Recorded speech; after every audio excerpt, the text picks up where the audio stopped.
خواتي خواتاتي صباح الخير عليكم اهلا وسهلا مرحبا بكم يا جماعه الخير زلف الاول والسلام عليكم. J'espère que vous allez bien, j'espère que vous vous portez bien. Nous avions commencé cette journée du 9 août 2023 par une mini-exploration, même si nous avions fait une émission de presque une demi-heure, mais ça reste une mini-exploration des relations stratégiques, historiques et du partenariat exceptionnel qui lie. C'est un partenariat exceptionnel. C'est vrai que parce que entre l'Algérie et les États-Unis d'Amérique, il y a beaucoup d'événements qui sont très méconnus. Il n'y a jamais eu assez de production de livres, de documentaires, d'analyses, de rapports, de stratégies sur les enjeux des relations algéro-américaines. On a toujours voulu, encore une fois, comme je l'ai dit dans la première émission, à tort, classer l'Algérie dans la catégorie des pays anti-américains, ce qui n'est pas vrai. L'Algérie n'a jamais été profondément anti-américaine, n'a jamais été anti-américaine. Au contraire, elle a toujours veillé à construire une amitié, elle a toujours eu une certaine fascination, une certaine reconnaissance à l'égard des États-Unis d'Amérique. Elle a toujours essayé d'avoir une relation équilibrée avec les États-Unis d'Amérique, qui, en dépit du fait que Washington a toujours été plus proche, géostratégiquement parlant, de Rabat, du Maroc. Mais malgré cela, les Américains avaient toujours compris la nécessité de maintenir un certain équilibre entre Alger et Rabat pour préserver la paix et la stabilité du Maghreb. Comme dans la première émission, comment la politique américaine a totalement changé à l'égard de l'Algérie à cause de Abdelmajid Tebboune. Et aujourd'hui, je vais vous expliquer, à la belle comme elle est depuis hier, le 8 août 2023, le ministre des Affaires étrangères algérien Ahmed Attaf est à Washington. Sauf que sa visite à Washington a été davantage réclamée par Washington, par les États-Unis d'Amérique, par l'administration américaine, que par le régime algérien. Je vous rappelle, comme quelques clés de compréhension, parce que c'est très important, il ne suffit pas d'avoir de l'info. Dans le monde d'aujourd'hui, il faut comprendre les deux de l'info. Et je pense que notre opinion publique nationale en Algérie doit se former aux réalités secrètes, ou la réalité inavouée de la géopolitique. Ce qui se passe entre les États-Unis d'Amérique et l'Algérie en ce moment est capital. Auparavant, il y avait une coopération stratégique. Domaine sécuritaire, domaine économique, notamment dans le pétrole et le gaz, où les entreprises américaines sont très présentes. Halliburton, Anadarko, beaucoup KBR, beaucoup de compagnies américaines, notamment dans le domaine du pétrole et du gaz, ont travaillé ou ont traité directement ou indirectement avec l'Algérie en fournissant du matériel. Là, on est dans son attaque à faire de l'exploration et de la production. Nous avons des échanges économiques de presque 3 milliards de dollars. Les États-Unis d'Amérique ont un stock d'investissements directs étrangers en Algérie de presque 6 milliards de dollars, grâce notamment au partenariat entre les compagnies pétrolières américaines et la Sonatrach.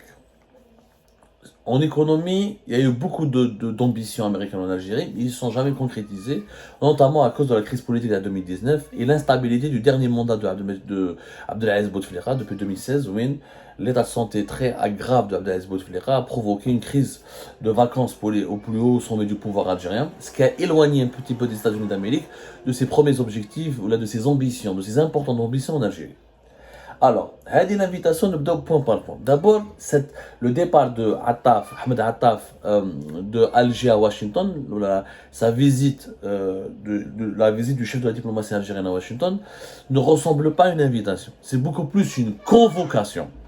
Pourquoi une convocation?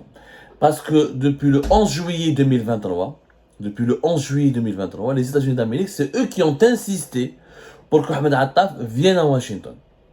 Dans un contexte géopolitique très tendu et dans un contexte de malaise, comme je l'ai expliqué dans la première émission, généralisé dans les relations algéro-américaines. Pourquoi? Parce qu'Abdelmajid Tebboune, comme il se la joue comme Kadhafi, il est anti-occidental, il a prêté allégeance à Vladimir Poutine, il a signé un nouveau partenariat de coopération stratégique, de partenariat stratégique avec la Russie, qui permet à la Russie d'organiser des entraînements militaires sur le sol algérien, et qui permet à l'Algérie d'être plus que jamais dépendante de l'industrie militaire russe, et qui permet à la Russie de fidéliser pour toujours l'Algérie comme étant l'un de ses 4 ou 5 plus importants clients au niveau de ses fournitures d'armes à l'international, ce qui permettra à la Russie de financer son effort de guerre.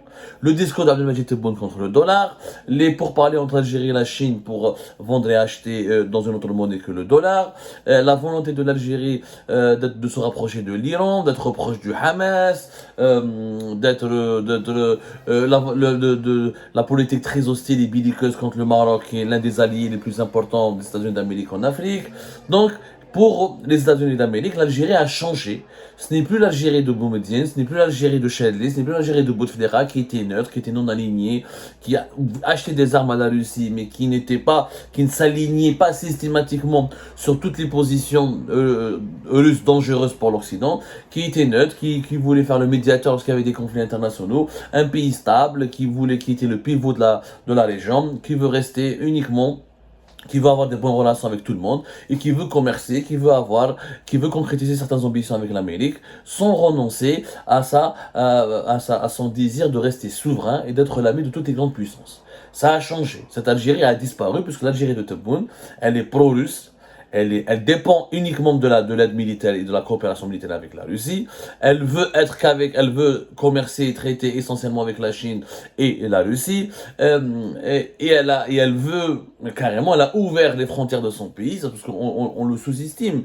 On sous-estime la portée et l'impact de ce fameux document de partenariat stratégique et exceptionnel qui a été signé par Abdelmadjid Tebboune lors de sa visite entre le 13 et le 17 juin 2023 à Moscou avec Vladimir Poutine. Alors qu'en 2001, on avait un simple cadre de coopération stratégique. Là, on a un partenariat exceptionnel et stratégique qui permet encore une fois à la Russie de s'appuyer militairement sur l'Algérie, d'avoir une présence militaire sur le sol algérien et d'assurer et de prolonger sa domination au niveau des fournitures des armes et des équipements militaires. Ce qui fait que pour l'Occident, Abdelmadjid Tebboune, on peut comprendre leur point de vue, il faut comprendre le point de vue de l'extérieur. L'Algérie s'affiche comme étant un satellite de la Russie. Après la Syrie de Bachar al-Assad, c'est le pays arabe qui a ramené des soldats russes sur son territoire, qui veut dépendre uniquement, qui veut acheter 80-90% que des armes russes, et qui considère que Poutine est l'ami de l'humanité, comme disait Abdelmadjid Tebboune, et qui se présente comme un allié majeur de la Russie dans la région. L'Égypte de Sisi a de bonnes relations avec la Russie, mais le Sisi a aussi de bonnes relations avec les pays occidentaux, avec la France, avec la Grande-Bretagne, avec les États-Unis d'Amérique notamment. Et l'Égypte n'a pas tourné le dos aux États-Unis d'Amérique pour se rallier avec la Russie. Or, Abdelmadjid Tebboune a tourné le dos à l'Occident pour se rallier, pour s'allier. Avoir une amitié avec la Russie est une chose, avoir une alliance en est une autre. La différence entre l'amitié et l'alliance, elle est majeure. L'amitié, c'est qu'on a des intérêts communs, on les partage, on dialogue tout le temps, on coopère ensemble. L'alliance, c'est que je m'aligne, parce que je vais m'aligner sur tes positions, je te soutiens dans tes guerres, dans tes problèmes géopolitiques, dans tes conflits, etc. Et j'attends en contrepartie une protection, des fournitures d'armes, une aide économique, une aide financière, et comme ça, c'est ça l'alliance. C'est ça l'alliance. L'alliance, c'est que je te soutiens et je suis un de tes partisans et j'appuie tes efforts ou là j'appuie ta politique lorsqu'il y a des conflits internationaux, lorsqu'il y a des dossiers sensibles sur la scène géopolitique. Maintenant, avec les États-Unis le 11 juillet dernier, qui chef les Américains, Abdelmadjid Tebboune a décidé de faire un virage russe et chinois au détriment des intérêts des États-Unis d'Amérique dans la région et en empruntant une politique anti-occidentale. Ils ont demandé à ce que Ahmed Attaf vienne à Washington. Ils ont demandé, d'ailleurs, ils l'ont demandé clairement. Il y a eu un communiqué du ministère des Affaires étrangères algérien qui a confirmé cette invitation. Regardez comment elle a été formulée cette invitation. Anthony Blinken, le secrétaire d'État, qui est l'équivalent du ministre des Affaires étrangères aux États-Unis d'Amérique, a demandé à ce que Ahmed Attaf, le ministre chef de la diplomatie algérienne, vienne à Washington dans les délais les plus rapprochés que permettraient les engagements respectifs des deux parties. Dans les délais les plus rapprochés, ça veut dire dans les plus brefs délais. Dans les plus brefs délais, c'est-à-dire on voudrait que tu viennes le plus rapidement possible. Le plus rapidement possible. Ça serait l'occasion d'une part de tenir la 6e session du dialogue stratégique algéro-américain et de manière plus générale de procéder à une évaluation de l'état de la coopération multidimensionnelle existante entre l'Algérie et les États-Unis d'Amérique. Donc, venir dans les délais les plus rapprochés, évaluer les relations et parler de la lutte contre le terrorisme, la sécurité régionale, le développement constant. Donc, parler des thématiques qui sont des thèmes qui alimentent les relations algéro-marocaines. Des thèmes qui alimentent les préoccupations des relations algéro-américaines, pardonnez-moi. Donc, là, il faudrait un peu d'explication et un peu de décryptage.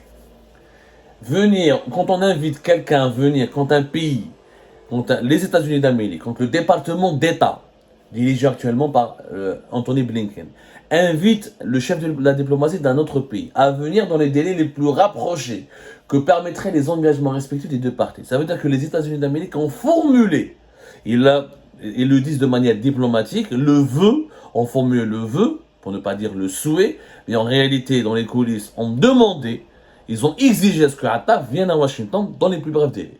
C'est-à-dire, parce que les États-Unis d'Amérique n'ont pas aimé du tout la politique anti-occidentale de Tebboune et comment Tebboune est en train de manger dans la main de Poutine et comment Tebboune veut tout donner aux Chinois. Parce que les Américains sont pas cons. Leurs services secrets, c'est les meilleurs services secrets au monde. Ils ont tous les renseignements possibles. Ils ont les meilleurs espions du monde. Ils ont les meilleurs systèmes d'espionnage. Ils savent très bien que les dirigeants algériens, face à un Maroc qui est allié d'Israël, depuis que l'alliance entre le Maroc et Israël, les dirigeants algériens ont sombré dans un délire anti-occidental et ont rompu avec la tradition diplomatique de l'Algérie, la tradition géopolitique du non-alignement de la neutralité, et ils ont adhéré, pour ne pas dire prêter allégeance à Poutine. Ils veulent prêter allégeance à la Chine. L'Algérie, en ce moment, fait de l'anti-Maroc son principal boussole diplomatique. C'est-à-dire, si le Maroc est soutenu par les Américains et les Israéliens, eh ben les Algériens, les dirigeants algériens, on va être dans le clan adverse, qui est le clan de la Russie et de la Chine. Alors qu'habituellement, l'Algérie n'est dans aucun clan. Elle traite avec tout le monde. Elle achète des armes aux Russes, mais elle fait des affaires dans le pétrole et dans le gaz avec les Américains, et elle vend et elle achète en dollars. Et comme ça, les relations étaient toujours équilibrées, et c'est comme ça que nous avons été gagnants, et que nous n'avons pas été comme l'Irak, comme la Syrie, comme d'autres pays de la région, du monde arabe, du monde musulman, n'ont jamais été ciblés ou déstabilisés de façon brutale, frontale, par des lobbies occidentaux. Parce que nous avons toujours été un pivot, un pays respecté et respectable aux yeux de toutes les puissances mondiales. Ce n'est plus le cas aujourd'hui. C'est que les Algériens, elle est assimilée, elle est dans l'axe Pékin-Moscou. Elle n'est plus neutre, on n'est plus dans le non-alignement. Donc, les Américains ont voulu, donc certainement adresser des mises en garde, parce que les mises en garde qui ont été successivement adressées aux dirigeants algériens par l'ambassade des États-Unis à Alger, avec Elisabeth Moore, n'ont pas visiblement suffi. Donc, les États-Unis d'Amérique ont convoqué Ahmed Attaf pour lui parler directement. Ils ont invité le chef de la diplomatie. Il n'y a pas eu de communication directe avec Abdelmajid Tebboune, mis à part quelques télégrammes diplomatiques lors des fêtes de l'indépendance, etc. Mais il y a une communication directe avec le chef de la diplomatie algérienne, Anthony Blinken, qui a rencontré Tebboune le 30 mars 2022, veut maintenant parler avec Ahmed Attaf pour lui délivrer des messages très très clairs en ce qui concerne le positionnement inquiétant et inacceptable pour les États-Unis d'Amérique de l'Algérie. Les États-Unis d'Amérique n'accepteront jamais que l'Algérie devienne un satellite russe, devienne un terrain pour un déploiement militaire russe dans la région, ou là que l'Algérie devienne le fer de lance, ou la porte d'entrée du lobby chinois, du lobby militaire russe dans la région, ou là du lobby économique chinois dans la région, sachant que la Chine veut imposer à l'Algérie des échanges économiques dans une monnaie qui n'est pas celle du dollar. Et là, les États-Unis d'Amérique se sentent menacés et ils ont compris que leur amitié historique avec l'Algérie est en train de s'effondrer. Donc, il était urgent pour les États-Unis d'Amérique de rencontrer le chef de la diplomatie algérienne pour s'expliquer avec lui. Alors,